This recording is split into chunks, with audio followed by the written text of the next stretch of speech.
Hello, today we'll be looking at the lasso tools. There's 3 different lasso tools. They're located up in the left-hand corner up here. If you click on here, you can see that there's 3 of them. There is the regular lasso tool, the polygonal lasso, and then the magnetic.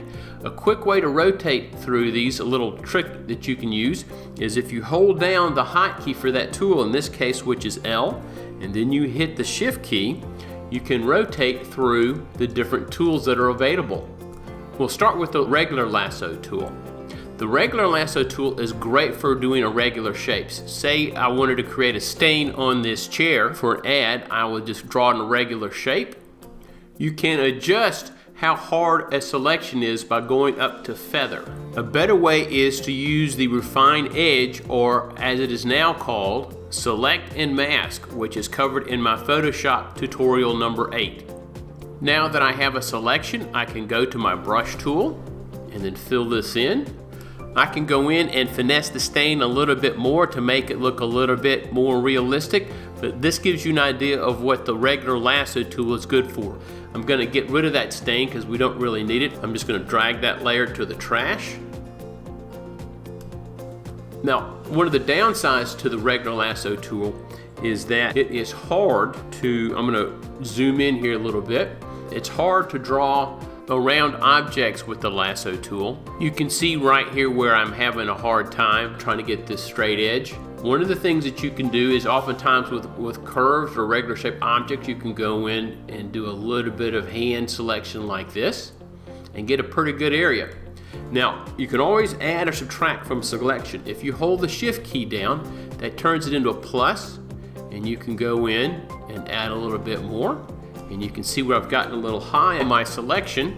And if I go to my Option or Alt key, I can subtract from a selection. You can see what I've done here. I'll deselect that, which is Command D. And now we'll look at the polygonal lasso tool. So we'll press L for lasso and then hit the shift key. And now we're at the polygonal lasso tool. This is great for selections where you need a straight line. I'm going to select one of these spindles, and you can see how we can go in and do a real easy selection. And if we want to go and adjust the color of that, we can go use another tool. One of the neat things about the lasso tools is that you have the ability to change from the polygonal lasso tool to the regular lasso tool and vice versa. I start drawing my lines by I'm clicking points, which is giving me a selection. If I hold down the Option key, I can turn this into a curve. And then if I release, I go back to that. And the same thing works for the regular lasso tool. If you're in the lasso tool, you can hit the Option and draw a couple of straight lines. Now, the most powerful lasso tool in the lasso group is the magnetic lasso tool. I'll hit L again, hit Shift, and now we're at the lasso tool. You'll notice up top that there are 3 different little options that you have for the lasso tool. The first is the width. The width is the size of the brush that you're going to be using. The bigger the width, the more area you're letting Photoshop choose from. Right now, if I go in and I've got a width of 18, I'll go up here, I'll click, and then I'll just start moving it. And you can see where it's selecting from. Now, given the size of the brush, I can get pretty far away from the center of my brush and still get it to lay down. You can see where I actually got outside and made a mistake and got too far away from the chair. If I hit the delete button, it will start to back up my mistakes. You can see where I can continue just to go back, and I can say, oops, I made a mistake. I can come back in and I can start back up.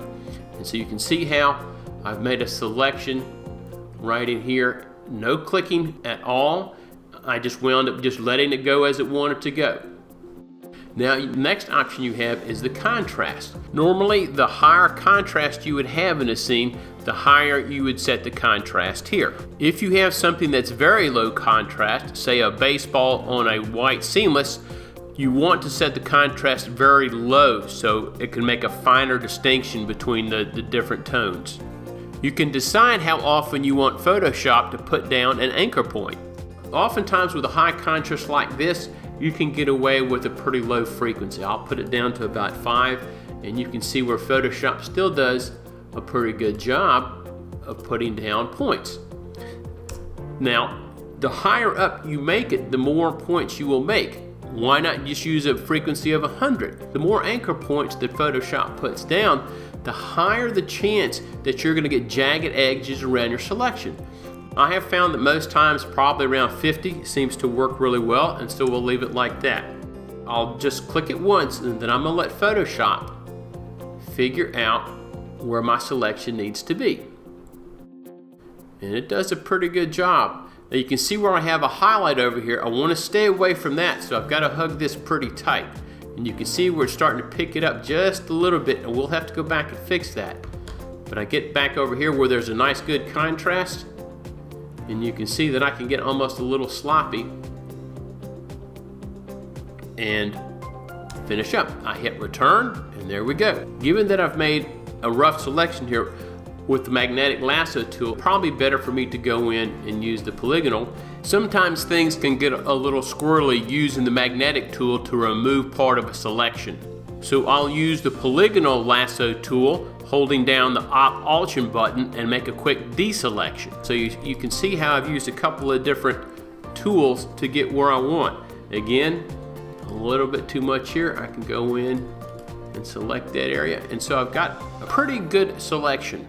So now that I've got this selected, say if I wanted to darken this down for the client, I could go to my curves, which is a shortcut of M, and just bring this down. And you can see how I've darkened this, and I can look at the result without the marching ants if I hit Command H.